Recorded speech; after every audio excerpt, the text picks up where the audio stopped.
Hey guys, so this is Paul from BandStrap, and I'm going to talk about some things that you should keep in mind when you're going to your trip in Japan. I went to Tokyo and Hakone, not Osaka or Kyoto. I didn't really have time. I did get a chance to visit Endoshima though, but based on any information that I found on what main essentials you should bring, coupled with my personal experience, I wanted to put a helpful spin on what you should keep in mind when you're off to Japan. So let's get into it. So you could buy the Japan Rail Pass. Apparently buying it in person when you've landed, it's about 20% more. So I heard that there is a way to get it cheaper if you order it by mail to your address before and plan everything in advance. I didn't do that. I just booked my airplane ticket maybe 2 or 3 weeks in advance, not planning anything. And I ended up being fine, but it was a little bit stressful at times because I had no idea. I did research technically on the day of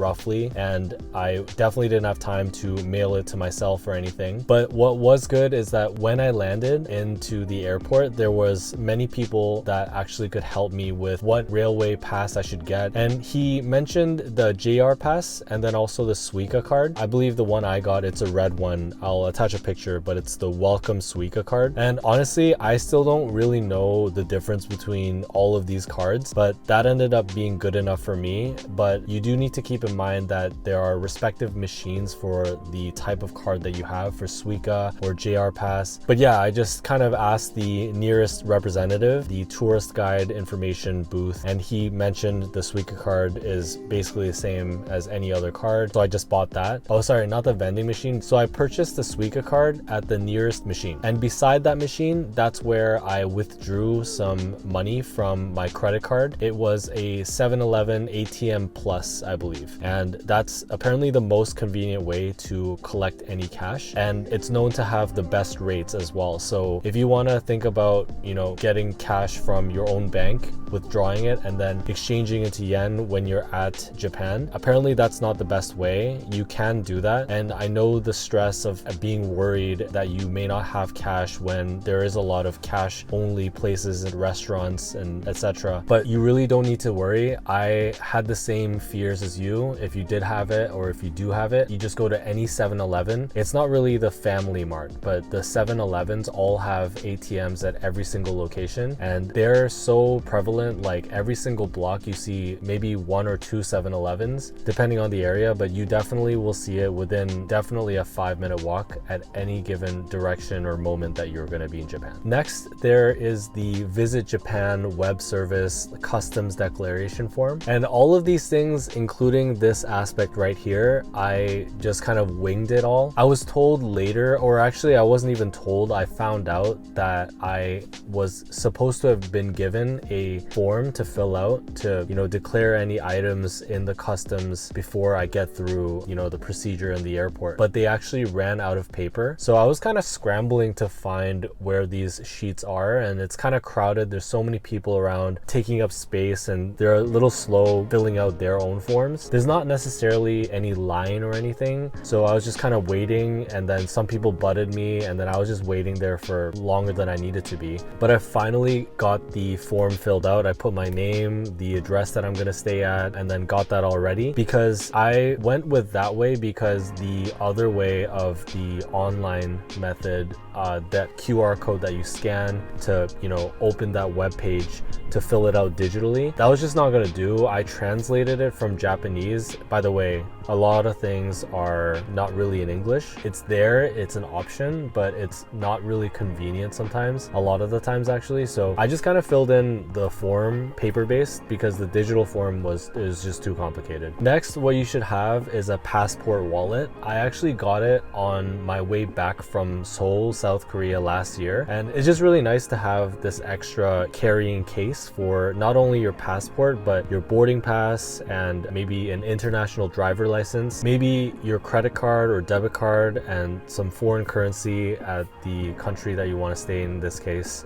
if it's Japan, the yen. Any printouts of pre-booked activities or anything that's very important and pressing, you can kind of put them in the slots there and be on your way, and make sure that you have them all to show, because there's always Russian line anywhere you go in Japan. So if you ever need it, it's kind of there, and you could kind of see it as the important area within within your bag that you are carrying around. By the way, you need to always keep your passport wherever you go, or else you pay a fine of, I believe it's 1,000 Canadian dollars, I believe, or actually it could be 10,000. It's one of those if you are caught doing something or you're just traveling around in Japan without your passport on hand. So make sure that you have internet when you're in Japan. That was the first thing I got when I left the gates and I was on the way to the train. There was a vending machine at the top of the escalator there. The one thing I didn't like about it is that it didn't have one of those pins to unlock the SIM tray on my phone. So I was scrambling to open that SIM tray. I don't know what I used, but I actually think I might have found a stray pin that is for my iPhone in my crossbody bag that I just happened to have. But if you didn't have that, then I don't know honestly how you would open that, because it's really important and pressing that you have access to internet. And I know internet and Wi-Fi exists in some of the stations, but it's not ideal if you're on the way to your Airbnb and you don't really want to stop. So make sure you bring the pin to unlock that, or just in general access it at any time, because that way you can access the unlimited data plan. I paid for 30 days unlimited data. They don't have calls or texts. It's just a foreign SIM. Honestly, that was plenty for me. It worked perfectly. And I was using my phone nonstop and using data nonstop everywhere I went, looking up which trains I should go and when I should be at what platform. It was a game changer and you need it right away. So make sure you keep that priority and top of mind. The portable Wi-Fi, I don't think it's that needed. I know people carry that extra device around, but when you're traveling around that much, having an extra device, no matter how big it is, on top of your portable charger, which I highly recommend that you have, it's really gonna weigh at what you are already carrying, especially if you have to carry trash around, which you probably will at some point in your trip, because there are no garbage cans anywhere in the entire city or country. I don't know about the country, but Tokyo for sure. But yeah, long story short, the SIM card is perfectly enough, and as long as it's unlimited, then you can access it at any point. What I didn't bring, and I think I should have thought about at least or brought, it's the packing cubes to organize what type of things and luggage you're bringing. All my clothes were just kind of half-assedly packed all in the suitcase, just, you know, stuffed and not organized or separated whatsoever. So when you're at your Airbnb or your hotel or wherever you're staying, then you can always access that category of item and always have it organized so that it's easy to, you know where things are throughout your entire stay. And honestly, I think that would be less stressful. It'll be, more enjoyable to stay at the place when you know exactly where things are. It also makes it less likely that your clothes all wrinkle, which I know for sure. Half of my shirts were very wrinkled. Next, I think you should have a coin purse. It's honestly a lot of change that you're gonna be thrown with. And the bag that I used that I got from BandStrap, it has a separate outer bag pocket, and that's kind of where I accessed all my coins and my cash, and it worked fine. Honestly, it's totally fine, but sometimes when you're in a rush, you just want a separation between all your cash and your coins and some other things like gum or like chapstick or other miscellaneous things that are even in the smaller pocket. So that will definitely help with the organization, and honestly, I think I'm gonna get one for my next trip anywhere I go. Next, to extrapolate on that previous point, you should have like a smaller card holder that doesn't carry all of your cards. You don't have to have every single one when you're moving around. So maybe if you have just exactly what you need, some pressing or important credit cards and debit cards just in case, then that should be fine. All of the local cards that you use back home, you don't really need to bring, and that will reduce the weight and the space of what you're carrying. So that might be a good consideration too. Next, you should get a eye mask. It really helps because sometimes light bleeds into the room that you're staying at, and you really want a good night's sleep. So anything, I believe if you forget one, you can buy any of them at 7-Eleven or Don Quijote, which is a very large supermarket, or not supermarket, but a multi-level department store that sells literally everything. Similar to Yodoboshi camera, which is where I visited in Akihabara. You really want to make sure that you're well rested for a long day of walk every single day that you're in Japan. So make sure that you get the rest you need. On that note, for the airplane, I think you should also have a neck pillow, because you never know how much you can recline your seat, and you want to make sure that you can get rest somewhat, or at least be comfortable when you're kind of sitting upright. And even when it is, you know, adjusted backwards, it's better to have a neck pillow, because we all know how it feels to try to sleep and you're going left and right with your head bouncing left and right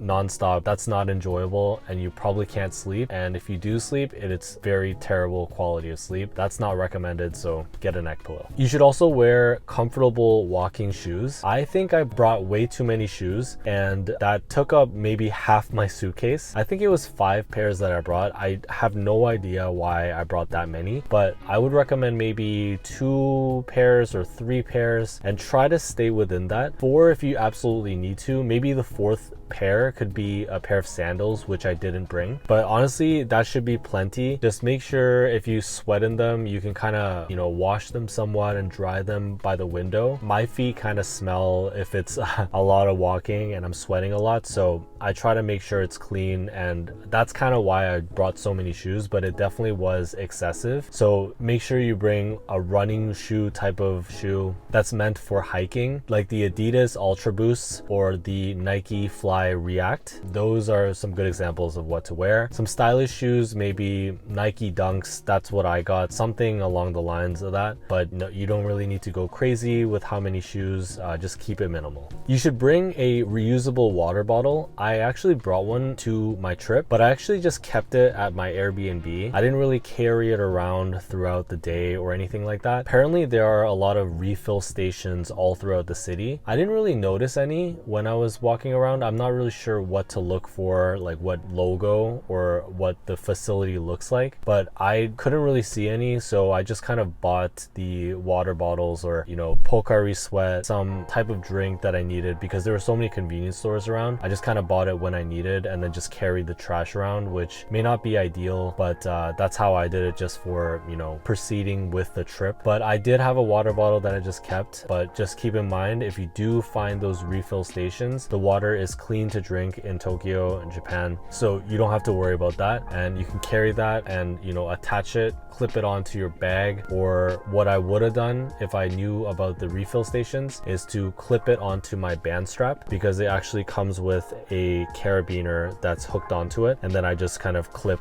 it on the top hole of the water bottle. That should be fine. Next, you should bring the correct travel adapters. I bought some in my trip before I left and it arrived, but I realized after that I didn't need them, because Canada and Japan use the same voltage, or amperes, I think that's the term. So I actually didn't need any adapters, so that was totally fine. I ended up returning it, but just make sure wherever you're from, Europe or other countries, it probably will be a different voltage. So make sure you know what that is. Bring an adapter, and if not, there are so many places to buy it in Japan, so you really don't have to worry, honestly. Toiletries, you can bring some, but there are so many convenience stores. I would just recommend buying them when you're there, unless you have a lot that you want to slowly get rid of that you can bring from home. Just make sure you pack what you want to bring, and that hopefully it doesn't take up so much space. But either way, it's fine. If you remember to bring some small toiletries, go ahead, save some money, or you can buy them at the nearest convenience store, because chances are it'll be hard to remember every single thing to bring, and or you don't have the space, or you don't want to give up the space for those things. Just do your best. The cash part, like I mentioned before, just bring your credit card, bring your debit card, and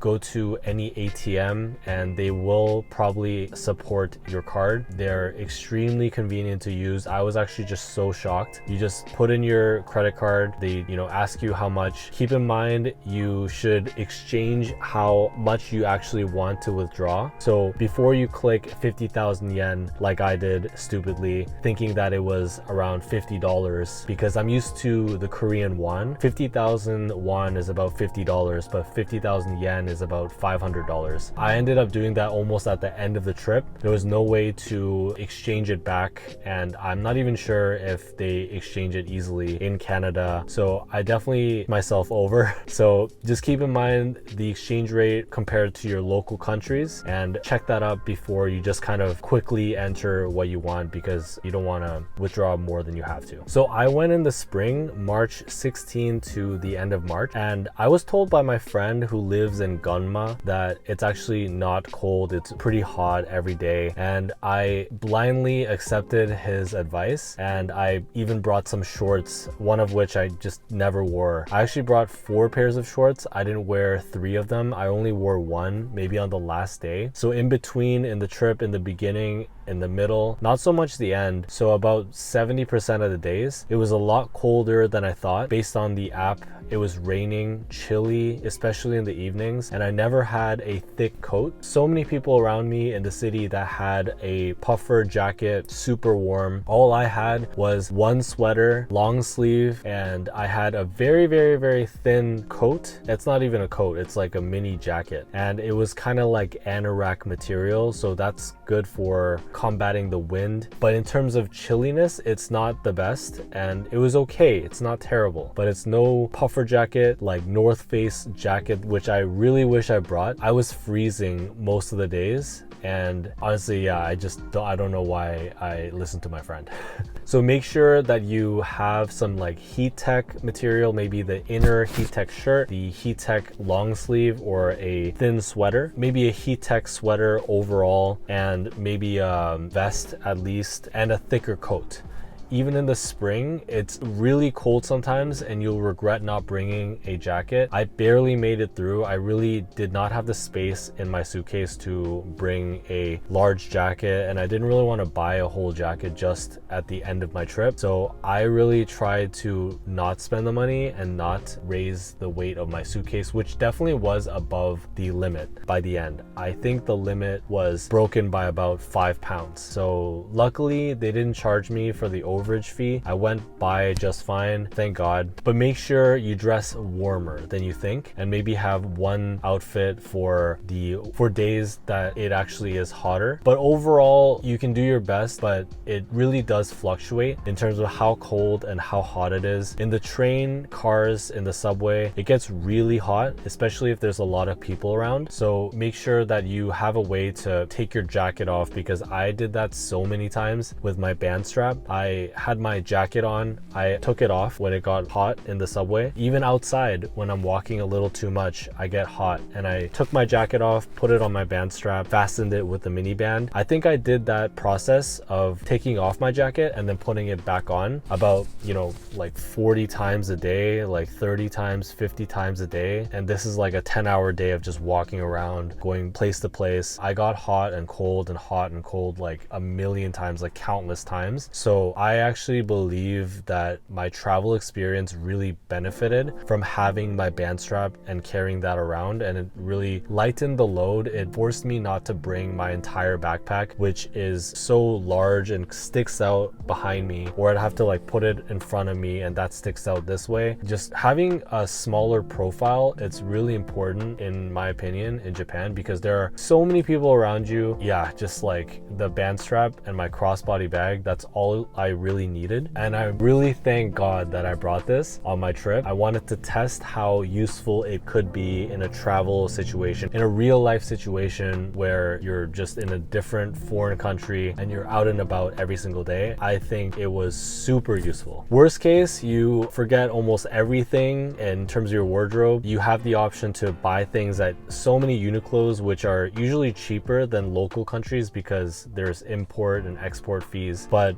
if that is barred and you don't have the money to go to any Uniqlos, you can go to onsens. You don't have to wear anything. You're actually not allowed to wear anything, even underwear usually. So if you forget your underwear, if you forget your shirt and your pants and your jacket and your sweater, you can just go to onsens every single day. I don't know how realistic that is, but that's an option, and you can just be naked. All right, and some final miscellaneous small things to keep in mind just for your brief reference: umbrellas, hand sanitizers, tissues activewear, and lastly, your brain. That's all you need. Just do your best. Don't get so stressed out from planning or trying to plan every single thing that you want to bring and every place you want to go. You always have YouTube. You always have a lot of resources to quickly check what you need to do. You can go day by day if you wanted, and then even hour by hour. Just have fun with your travels, even solo traveling, which is what I did. It was super fun. I found meetup groups, made some friends there, super nice people, and I really enjoyed my impromptu trip to Tokyo, Japan. If you have any thoughts and any recommendations, small little snippets of what you recommend on your trip